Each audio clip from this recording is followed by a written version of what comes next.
Is there such a thing as too much chaos, right? Because, well, because it's like if your bracket's busted, are you even paying attention to the in-season tournament? It's a lot of bad luck. I mean, honestly, I don't know if I've had this much bad luck in my career in one season. If not, have at least a mid-pack, which mid-pack is a lot of good race cars in the Cup Series, to where he can compete in the top series and be relevant, not just running around in 30.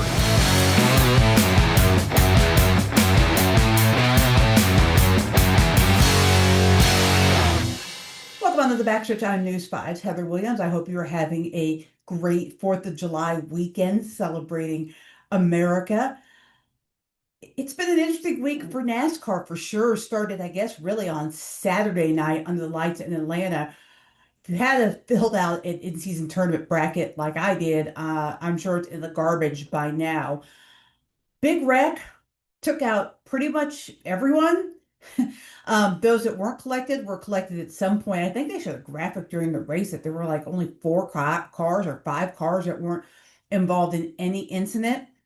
Guess that included Chase Elliott. He gets his first win of the season. 44 race winless streak snapped, which is good news for him. Excited for him. He's quietly been having a really good season. I don't think he gets enough flowers for the consistency that he has had over the year. Finally put that thing in victory lane over the weekend. So big weekend for him. Tough week for Daniel Suarez. He is out of the 99 car at the end of the year. I think everybody saw this coming. I don't think this was like a huge secret or a big surprise to anyone, with Connor Zilic kind of waiting in the wings there at Trackhouse. But still, Chris and I talk about this. Who doesn't love Daniel Suarez? Mi amigo, right? He's so much fun. He's such a joy at the track. I hope he lands somewhere where we can continue to see him be there and thrive and be in a good ride and all those kinds of things going forward. Because I love Daniel. I love talking to him. Every time that I talk to him, it's really a fun and enjoyable conversation. So, best of luck to him going forward. Hopefully he'll find something that suits him and his needs in the racing community. And then, of course, this week we go to Chicago. I feel like this is an amazing event. But I also feel it's a little snake bit, right? It's rained every year. There's rain in the forecast again this weekend. I guess we'll see. I love it. I love the concept of it. I think it's great, but it is not miserable every year to go to the track and it be raining. So, and that's really kind of how it is in the Midwest. Pop-up showers in the afternoon, really in the South too, are always a possibility. So it is what it is, but I really would like to see Chicago have one pristine weekend where they can just concentrate on the events around the race and not have to worry about this stuff falling from the sky. So I guess we'll see what happens over the weekend, but hopefully it'll be good. Our guest this weekend is Justin Haley, and you might say, well, that's kind of an interesting guest for Chicago, but really it's not. Justin has had a really good record in the 2 years at Chicago. Top 10 last year, finished second behind SVG the first year they were up in Chicago. And he's a good little road racer. Like, he's very good at the left and right hand turn. So I will be interested to hear what Justin has to say about this weekend for sure. I like catching up with Justin. He's one of those guys. I love talking to the guys in the garage that are a little bit of a mystery, that you don't know a lot about, that don't do a lot of media, because I love hearing their opinions because they're not out there in the media so much. So excited to catch up with Justin and talk to him about their prospects for Chicago and kind of how their season's going, because he's had a little turmoil, a little shake up to his team early on in the season, but they're finding their stride now. All right, let's get going. Joining us now is our crew chief, Chris Carrier, who's also the crew chief of the number 75 Food Country Truck in the Craftsman Truck Series. Chase Elliott won what was a thrilling race at Atlanta, breaking a 44 race winless streak, but that was kind of the sub-headline. The headline was the stage 2 wreck that took out pretty much half the field and busted everybody's bracket, the bracket challenge. So what was your takeaway from Atlanta? Well, Heather, I think what was happening, we talked a little bit about this. Atlanta, when they first refurbed the whole racetrack, it was brand new pavement and a lot of grip. It was almost like they could run 3 wide and just hold it and no big issue. Well, each race they run there throughout each year, you know, that grippy pavement is going away. It's still really fast, don't get me wrong. The way the track is laid out, the banking, so on and so forth, they're running really fast speeds, but they're having to work a lot harder to do so, and you know, obviously, especially in race trim. When they get into packs of 2 wide, which is the whole race basically, and then 3 wide, and then everybody's after restarts and times when they feel like they have to take risks in order to get track position, because track position is everything. And I think the cars don't handle near as good. They don't drive as good. They don't have near as much grip or sticky. The drivers aren't as confident, and they're, you know, they're forced into making mistakes.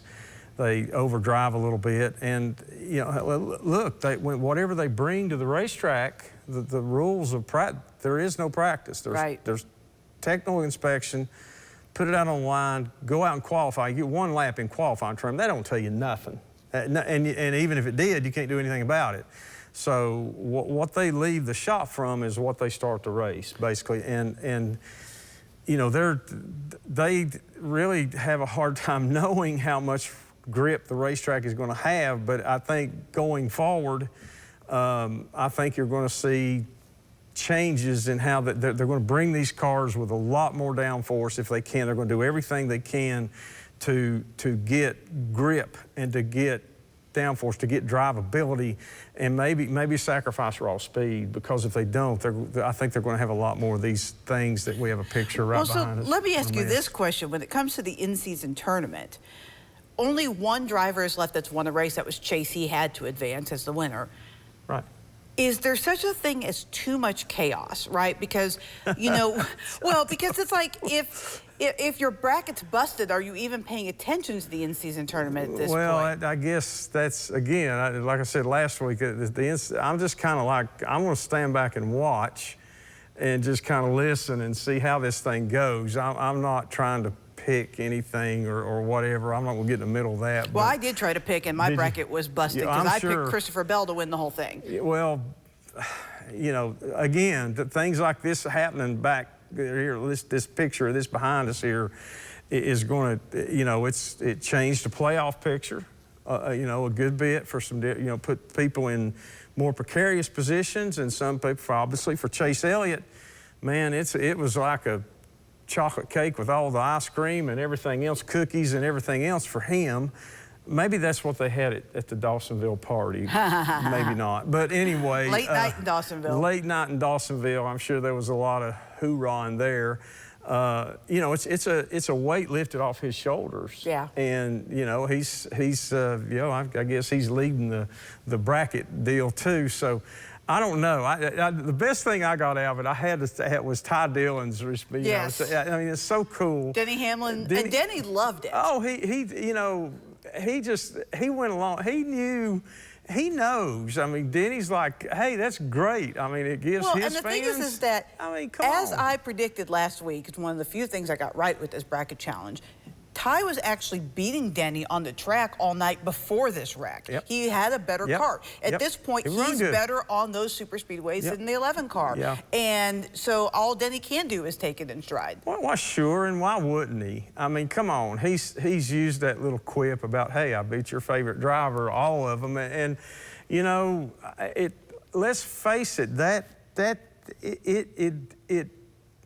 produces entertainment value. Yeah. Now, it may make some people mad, and you know what? That's okay too. It may some fans may, I don't want that guy to ever win another race again.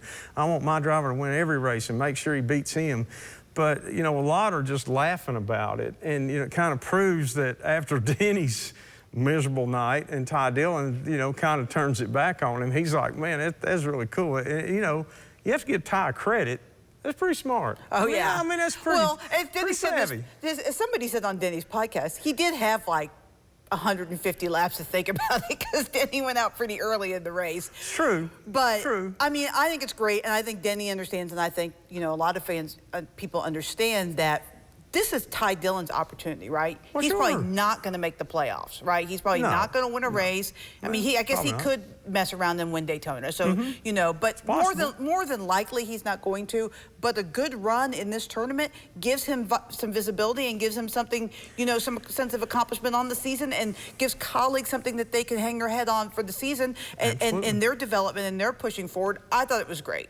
Well, I don't know that I liked all the chaos, like all the upsets, but this one particular, I thought it was great. I know that you know, the crashes, you know, are somewhat exciting. I mean, it's kind of a phenomenon to watch, and especially some of these really hard crashes, and see the good part of it is to see the drivers get out and they're okay. Right. You know, you build more cars, fix cars, whatever you're gonna do, but the human beings are that's a real priority to keep those guys well. And when you see them get out and walk off and everything's fine and talk to the media, then, you know, it's like, whoo, man, we dodged another bullet there. But seeing a lot of those cars it just kind of hurts my heart. You know, and it hurts my back, which already hurts, but, you know, knowing that a lot of people are going to have to put in a lot of work to repair those, or a lot of work just got washed down the drain because that car's killed. But it's part of it. It's going to be a part of every race. Some races are more like Atlanta, Daytona, Talladega, always have the big ones. The cars are so packed up in tight packs and they're running really fast, and when they hit hard. And there's not much place to go, and it pretty much scoops in a lot of cars and tears up a lot of cars and makes miserable nights for some drivers. But we all know it. It's part of it, and they know it going in, and they got to figure out how to handle it. So I think next time before Atlanta, there's going to be a lot of conversations between drivers, crew chiefs, race engineers, engineering department, planning to say, okay, what do we got to do to make sure our car is more drivable? And at least we don't start one of these wrecks. At least we can maybe have a better chance of avoiding it if we've got a car that's driving a little better, has a little bit more drivability, a little more grip. So we'll see. This track is going to, it's not going to get worse. I use the word deteriorate. That's just the asphalt the tires sticking to the asphalt. That's going to weaken as we go along here, as all tracks. So. We'll see next spring. You know, it's probably going to be a little bit cooler than it was the other night, but it's still going to be an issue. So we'll see. On to Chicago. On to Chicago, but before we talk about that, okay. Daniel Suarez and Trackhouse announced that they are parting ways at the end of the season, presumably to make room for Connor Zilisch. What do you think of this move? Well, I've seen some things on what little bit of social media I pay attention to, and you know, some of that is like, I don't know whether to believe this or not. This might be just somebody starting rumors, but I saw some of it, and you know, let's face it, they struggled. They've had kind of probably more downs than ups, and that team is trying to grow. That team is trying to be a major force. You know, they've got their premier driver in Ross Chastain. There's no question about that. And maybe they just feel like that, you know, the relationship between themselves and Daniel has gone as far as it can. It makes me a little bit sad because I like Daniel. I mean, who doesn't like mi amigo, right? You know, I hope that things will work out well for him, because I think that he's good for our sport. He's good for the business of our sport. And I think he's had enough periods of success, you know, a couple of wins here and there that like, you know, hey, that's not small potatoes. And I hope that, you know, I wish him the best. I hope he finds something that he lands in that will be, that will bear fruit for him and also bear happiness. Now, it doesn't surprise me, not even this much, that somebody's making an opening for Connor Zilisch. Well, that's he's what under contract. I mean, that's what I was going to say. In a world in which Connor Zilisch doesn't exist, or he's a Ford driver per se, I think Daniel Suarez stays in this ride. Daniel Suarez is a solid 10th to 17th place driver in the points every year, right? He's consistent, he's solid, he might win you a race, but he's a good driver. But if Connor Zilisch is what everybody thinks he's going to be, which apparently is somewhere between the next coming of Tony Stewart to Kyle Larson to Jeff Gordon, then you have to keep him at Trackhouse. You cannot let him get away to another organization.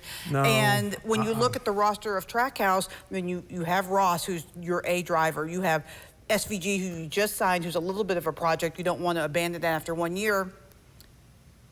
Daniel's been there 5 years. He is what he is. And I think, unfortunately, that makes him the odd man out. Yeah. But I would love to see him either get a top-tier Xfinity Series ride, or there are going to be some new teams coming into the sport in the next few years.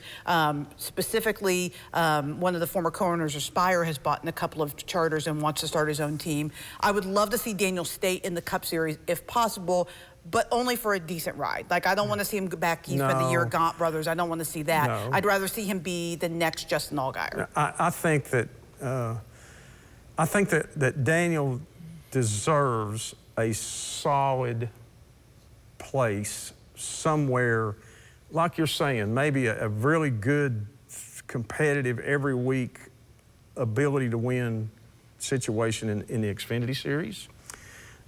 Maybe even if he wants to for fun, step down and run some trucks here and there, you know. And if not, have at least a mid-pack, which mid-pack is a lot of good race cars in the Cup Series, to where he can compete in the top series and be relevant, not just running around in 30th. Right. I think he deserves that. Now, Daniel is on top of his abilities, his experience, and what he can bring to a team with that.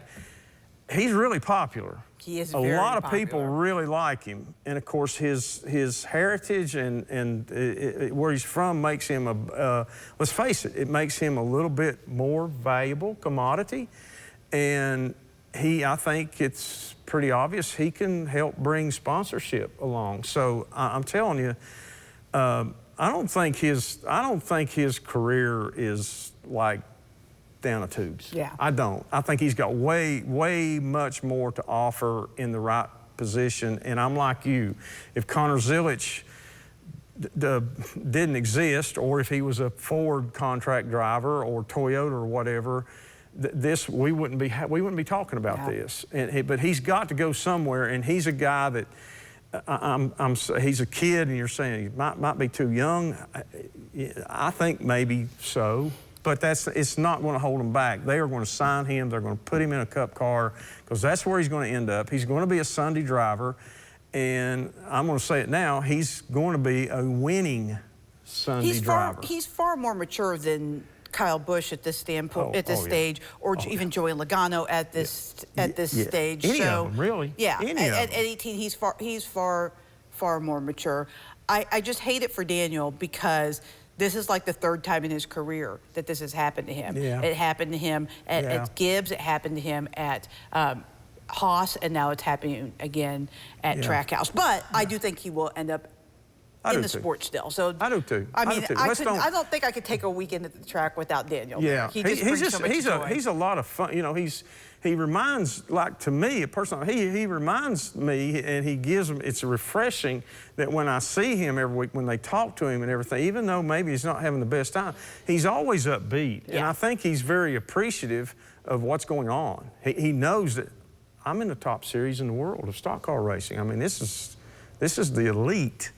And he's been hanging around up there for a good bit of time, and he's won a couple races. And not many people can say, I've won race in Cup Series. Right. Not a very big percentage of race car drivers, period. Far more people have run it and not won than run it and won. Oh, yes. Good drivers have not won Cup races. Really good race car drivers. So we'll see what happens with mi amigo, and I think he'll end up somewhere. We'll see him, and we'll be able to pull for him, and he'll bring back that reminders that, like, hey, there are people out there who are really having fun, and they know that this sport should have some fun, because if it doesn't, it can be really miserable.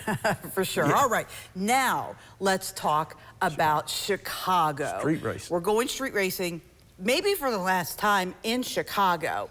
Should it be the last time in Chicago? Should we move this around? What are your thoughts on Chicago? You know, I think really before we can answer that question is, like, we need to talk about to the people who are really who are really involved with the planning and the logistics and you know, you got to shut down streets in a city to do this, and that's not easy.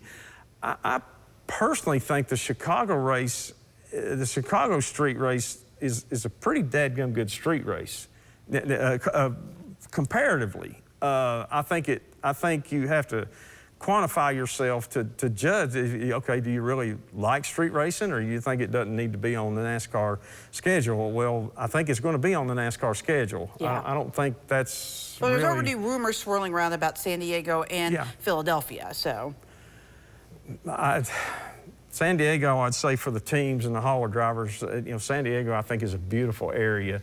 And once they got out there, they would love it. And I have a feeling that the people in that area might love it. It might respond well. I don't know.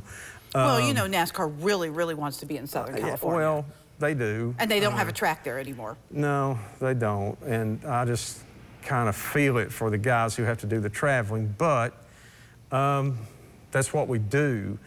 I just felt like the Chicago street race has been, in my opinion, a success. I hear from our driver and, of course, TV personality, analyst, reporter, Parker Kligerman. Oh, he's biased. He loves it. He loves it. He loves it. He wanted it, and he lobbied for street racing in NASCAR. And I think his reasoning is very solid. Okay, and he told me, he said the Chicago street race was so cool. He said the people were everywhere. And he said they loved it. He said they were lined up 6 rows deep along the fences, going down each straightaway, and in every corner, every crook and cranny, they could get people in. It was packed full of people, and everybody was loving it. They lived through the bad weather. They stuck around. You know, he said, Chris, it was just amazing what the interest and the love for it and the excitement. He said it was just like a big happening, you know. And I was hopeful it would be a success. I was a little bit probably on the negative side, thinking, I don't know about this.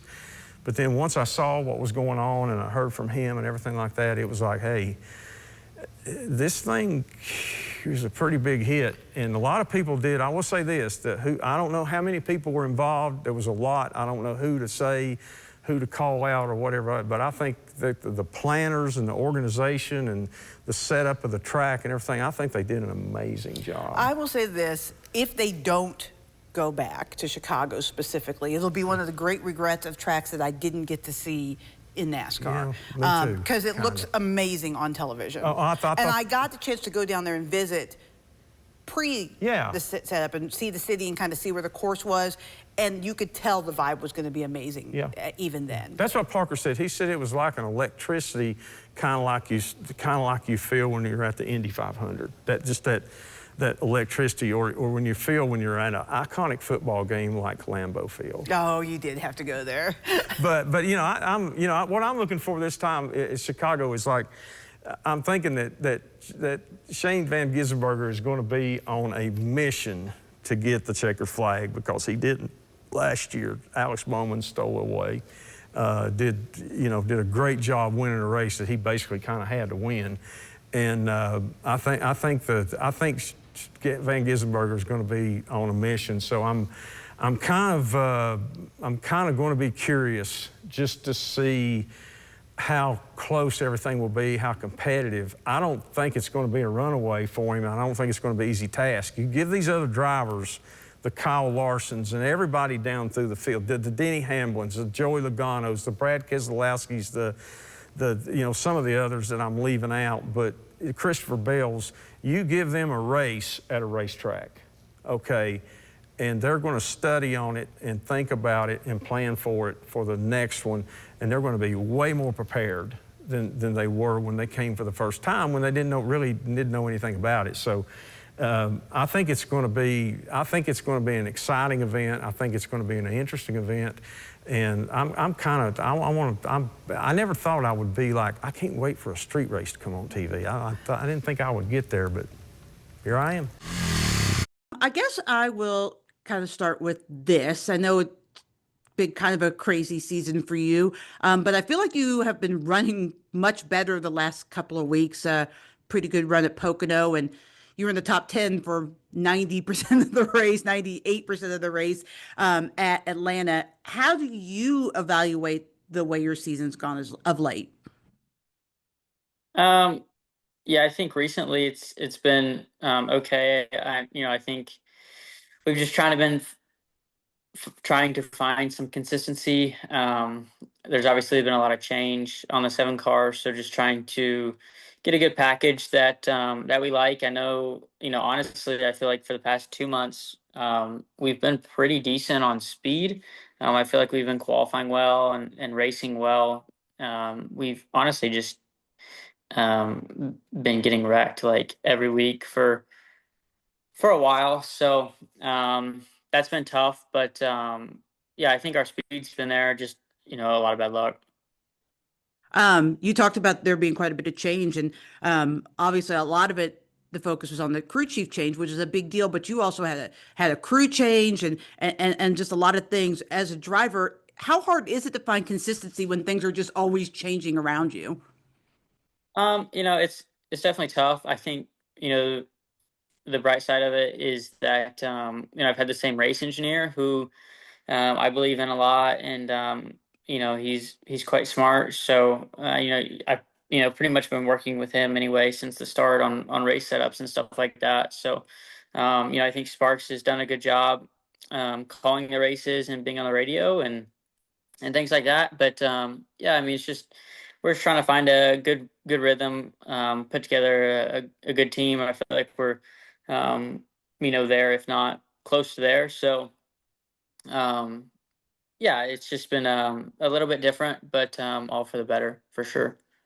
Um, we're going to Chicago this week. I would think, based on your results the last 2 times, that you're pretty excited about this week. You finished second 2 years ago and also had a good run last year. Are you excited to go to Chicago? I mean, I'm excited to go to every race. It's a privilege to be in this garage and have a competitive ride. So, um, yeah, I think Chicago is a great race on the schedule. I think it's um, good for the industry and our overall branding. So, yeah, I've enjoyed going there. I think going to these new tracks and newer places has been fun. So yeah, we'll have to see. I feel like we've been strong at the road courses as well. Um, so yeah, just have to see what we got when we get there. What is it about your driving style that you were able to adapt so quickly to Chicago? Is it just that you are a good road course racer? Did that help you there, or is there something else about Chicago? Um, I don't know, just having fast cars, I guess. Yeah, it's definitely a bit tricky and it's quite rough. So yeah, you just have to have a good setup and work with your engineers to be in a good spot. And fortunately enough, there's been some rain in both races, which I feel quite confident in. So yeah, I don't think it's anything super specific. I feel like just going there with a plan and executing the plan, and yeah, obviously a good car and a little luck helps as well. So, do you like the rain? Most drivers don't like the rain. I've talked to maybe one or two that like it. Do you like it, or are you just pretty good at it? No, I enjoy it. I feel like it kind of slows everything down and brings some more technique back into it. I grew up racing in a lot of rain situations in sports cars, so yeah, I enjoy it. I feel like anymore now with the car we have, the pace is just so high that you're just trying to maximize everything and you're just driving as hard as you can. So when the rain comes and it slows down, like in Mexico, it just brings some of that technique back in where you can manipulate things a little bit more inside the car. So we're getting down to the nitty gritty here of the season, and time is running out in the regular season. Are there tracks that you pinpoint, like a Chicago one, you pinpoint to try to go win, or you just every week going up there trying to get yourself in the best position and competing for a win? Like, is there a difference for you? No, like I said, I feel like we've had good speed and I feel like we can compete.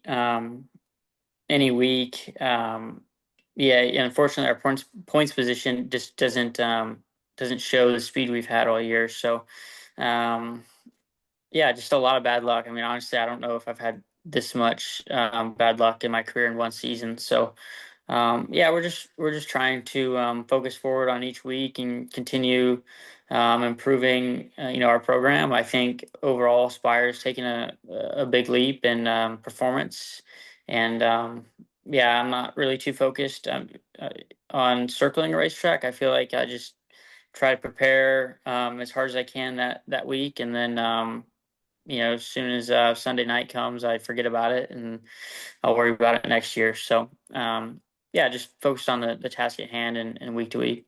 So you've mentioned a couple of times your luck, and I definitely saw that at Daytona and Mexico City for sure. When you're in the middle of that, how do you? Because you said you just put it behind you. How do you put it behind you? Is it just you just take from it? Well, we're fast, and somebody else was an idiot. Like how do you kind of put that behind you? Yeah, I mean, it's honestly just racing. I mean, you're just a passenger for a lot of it and need a lot of luck. And there's a point where, I mean, you just bring fast cars and prepare as hard as you can and put yourself in the right positions that at some point it's going to change. But yeah, it's just been a super strange past 2 months.